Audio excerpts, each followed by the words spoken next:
If you're uncertain about what you're doing and you don't know if you should change course, set yourself the obligation to choose something more difficult before you change course. Because there's a moral hazard, right? It's like, well, am I unhappy or am I just useless?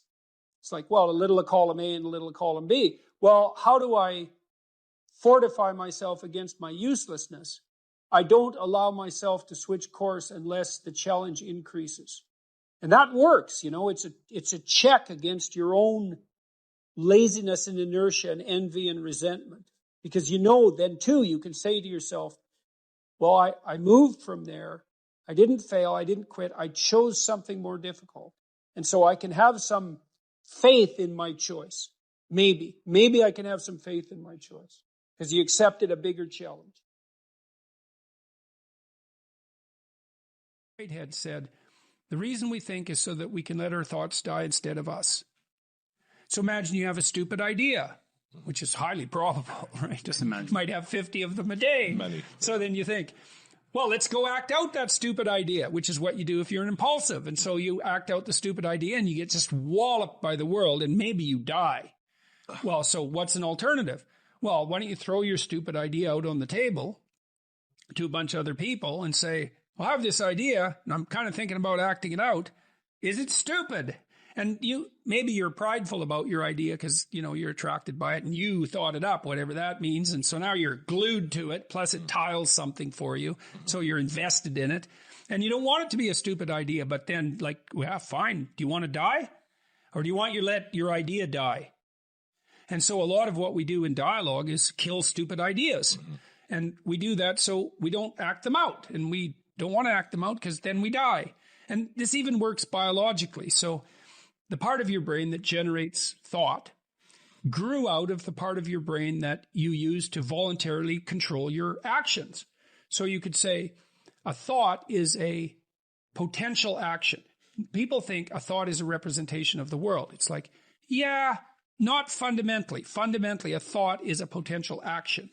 So then in your imagination, you make avatars of yourself. So that's you in your imagination. What if I did this? It's a little avatar of yourself. You think, what if I did this? Here's the world. I act like this. These good things happen. That's my vision. Then you throw your vision on the table and you say, well, I have this vision. And you say, well, that's a stupid vision because you didn't take this into account. And how are you going to do that? And you think, oh, that sucks because I had this vision. But, well, thank you because I didn't see those snakes, Right. And then it's tricky because maybe you're mad because I had a vision and you don't have one. And so you're pissed off about that. And so you're just attacking my vision because, you don't have anything better to do. And I've had this conversation with someone before where a kid told me he wanted 1 million followers on social media. Yeah. And I was like, yeah, but that's not going to happen though. Mm-hmm. Not for you. Mm-hmm.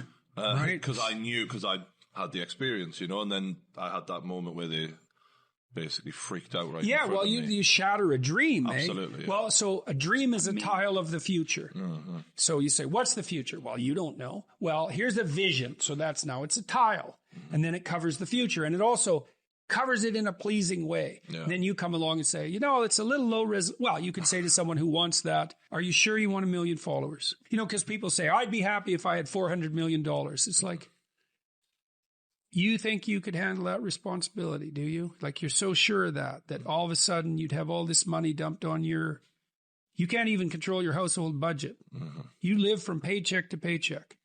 Now somebody's going to dump a treasure on your steps and that's going to fix your life. It's like, okay, how much are you going to give to your relatives? Like none? Oh, that'll work out real well. Too much?